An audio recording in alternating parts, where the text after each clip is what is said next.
Hello दोस्तों, स्वागत है आप लोगों का वनडे टूर में। हम लोग साइंस की क्लास कंटिन्यू किए हैं, जिसमें आज हमारा टॉपिक है आपका पाचन तंत्र। हमारा आज का टॉपिक क्या है? पाचन तंत्र। ठीक है, आइए क्लास की शुरुआत करते हैं। तो पहले हम लोग पाचन को समझेंगे कि पाचन क्या होता है। तो पाचन भोज्य भोज्य पदार्थों के बड़े अणुओं को छोटे अणुओं में टूटने को कहते हैं पाचन। बड़े बड़े जो भोजन के जो बड़े अणु हैं, उनका छोटे अणुओं में टूटना ही आपका क्या कहलाता है? पाचन कहलाता है। ठीक है, भोजन के पाचन के लिए आवश्यक पदार्थ। तो भोजन के पाचन के लिए आवश्यक है आपका, पहले है तो जल और दूसरा है एंजाइम।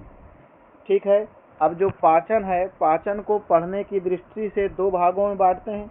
एक तो है आपका आहार नाल और दूसरा है आपका पाचक ग्रंथियां। ठीक है, तो आहार नाल में कौन कौन से हिस्से आते हैं? तो आहार नाल जो है, आहार नाल की लंबाई होती है आपकी 8। आहार नाल की लंबाई है 9 से 10 मीटर। और इसमें भाग आते हैं, आपका आएगा मुख गुहा, ग्रास नली, आमाशय, छोटी आंत और बड़ी आंत। जबकि पाचक ग्रंथियों में हम लोग अध्ययन करते हैं लीवर का और अग्नाशय का। पाचक ग्रंथियों में अध्ययन किसका करते हैं? तो लीवर का अध्ययन करते हैं और किसका? अग्नाशय का। ठीक है, आइए आगे बढ़ते हैं। अब सबसे पहले जब भोजन ग्रहण करते हैं तो सबसे पहले भोजन कहाँ पे जाता है? मुख में। ठीक ना, भोजन कहाँ पे जाता है? मुख में। तो आहार नाल के इस भाग के द्वारा भोजन ग्रहण किया जाता है, जो सर्वप्रथम दांतों के द्वारा तोड़ा जाता है। मुख क्या है? आहार नाल के इस भाग के द्वारा भोजन ग्रहण किया जाता है, जो सर्वप्रथम दांतों के द्वारा तोड़ा जाता है। ठीक है, आइए आगे चलते हैं। अब दांत है, दांत की संख्या, व्यस्क मनुष्य में दांत की संख्या कितनी होती है? 32। दांत को दो भागों में बांटते हैं, अस्थाई दांत। अस्थाई दांत की संख्या कितनी होती है? अस्थाई दांत की संख्या होती है आपके 20, जबकि अस्थाई दांत की संख्या होती है आपकी कितनी? 12। टोटल दांत कितने होते हैं? तो 20। अब संरचना के आधार पर दांत को चार भागों में आपका क्या किया गया है? बांटा गया है। पहला है आपका कृंतक, दूसरा है रदनक, नेक्स्ट है आपका अग्रचौड़क और अंतिम है आपका चौड़क। कृंतक की संख्या होती है 8। इसका कार्य क्या है? भोजन को काटना। कृंतक की संख्या कितनी होती है? 8, और इसका कार्य है भोजन को काटना। इसके बाद है आपका रदनक, इसकी संख्या होती है 4। इसका कार्य क्या है? भोजन को चीरना। अग्रचौड़क, इसकी संख्या होती है 8। इसका कार्य है क्या है? भोजन को चबाना। और नेक्स्ट है आपका चौड़क, इसकी संख्या होती है 12 और ये भोजन को पीसने का कार्य करता है। ठीक है, आइए आगे बढ़ते हैं। चलिए,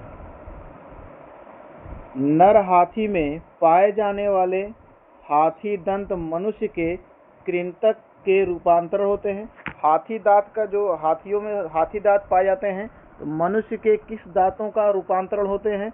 इसका आंसर हो जाएगा कृंतक के रूपांतरण होते हैं। और जो रदनक दांत है, रदनक, ये शाकाहारी जंतुओं में नहीं पाया जाता है और केवल मांसाहारी जंतुओं में पाया जाता है। दो फैक्ट याद रखना है, रदनक दांत जो है शाकाहारी में नहीं पाया जाता है, लेकिन मांसाहारी में पाया जाता है। ठीक है, आइए आगे बढ़ते हैं। अब देखिए मुख गुहा। मुख गुहा में है, मैं 3 भागों में बांट के पढ़ते हैं। एक तो है तालु, मुख गुहा में तालु, इसके बाद जिह्वा, इसके बाद लार ग्रंथियां। लार ग्रंथियां में लार के बारे में हम लोग पढ़ेंगे। और लार ग्रंथियों की संख्या कितनी होती है? तो 3 जोड़ी।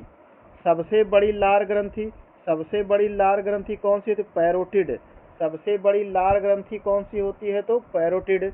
और सबसे छोटी लार ग्रंथि होती है सबलिगुअल। सबसे छोटी लार ग्रंथि कौन सी होती है? तो सबलिगुअल। ठीक है, आइए आगे बढ़ते हैं। अब लार में विभिन्न प्रकार के आपके लार में एंजाइम पाए जाते हैं। इसमें दो एंजाइम को ध्यान रखना है, एक है लाइसोजाइम और दूसरा है आपका टाइलिन। लाइसोजाइम एंजाइम का कार्य क्या है? तो भोजन में के द्वारा कीटाणुनाशों को क्या करता है कि गुण पाए जाते हैं, कीटनाशक का इसमें गुण पाया जाता है। भोज्य पदार्थों में जो कीटाणु और जीवाणु जो आ जाते हैं उनको ये नष्ट करने का कार्य करता है। और दूसरा है आपका टाइलिन। टाइलिन क्या करता है? स्टार्च या मंड का स्टार्च को माल्टोज में बदल करके उसका पाचन करता है। और ये स्टार्च एक प्रकार का क्या है? एक प्रकार का आपका कार्बोहाइड्रेट है। ठीक है। अब लाइसोजाइम एंजाइम जो है लार में पाई जाती है। लाइसोजाइम एंजाइम आपकी लार में पाई जाती है, आंसू में पाई जाती है और आती रस में पाई जाती है। ठीक है, आइए आगे बढ़ते हैं। मुख गुहा। ठीक है, मुख गुहा जो हम लोग पीछे पढ़े थे उसी का ये नोट्स है। ठीक है, तो कितना तालु हो गया, जिह्वा हो गया और लार ग्रंथियां। तीन क्या इसके होते हैं? मुख गुहा के तीन घटक होते हैं। ये इन ग्रंथियों का नाम है। सबसे बड़ी ग्रंथि कौन सी हो जाएगी? तो पैरोटिड जो है सबसे बड़ी ग्रंथि है और सबसे छोटी ग्रंथि है सबलिगुअल। सबसे छोटी ग्रंथि कौन सी है? सबलिगुअल। अब लार के द्वारा सलाइवा का श्रावण होता है। ठीक है, लार का जो पीएच मान है 6.8 से लेकर 7.5 होता है। लार का पीएच मान 6.8 से लेकर 7.5 होता है। लार में दो प्रकार के एंजाइम पाए जाते हैं, तो लाइसोजाइम और दूसरा है आपका टाइलिन। ठीक है, लाइसोजाइम एक कीटनाशक एंजाइम है। टाइलिन एंजाइम के द्वारा मंड का पाचन माल्टोज में होता है। सांपों में पाई जाने वाली विष ग्रंथियां मनुष्य के पैरोटिड नामक ग्रंथियों का रूपांतरण है। जो सांपों में पाई जाने वाली विष ग्रंथियों को मैक्समुलरी कहते हैं। ठीक है, सांपों में पाई जाने वाली विष ग्रंथियों को मैक्समुलरी कहते हैं। ठीक है, आइए आगे बढ़ते हैं। अगला टॉपिक है हमारा ग्रास नली। इसे फूड पाइप के नाम से जाना जाता है। आहार नाल के इस भाग में भोजन का पाचन नहीं होता है। आहार नाल के इस भाग में भोजन का पाचन नहीं होता है।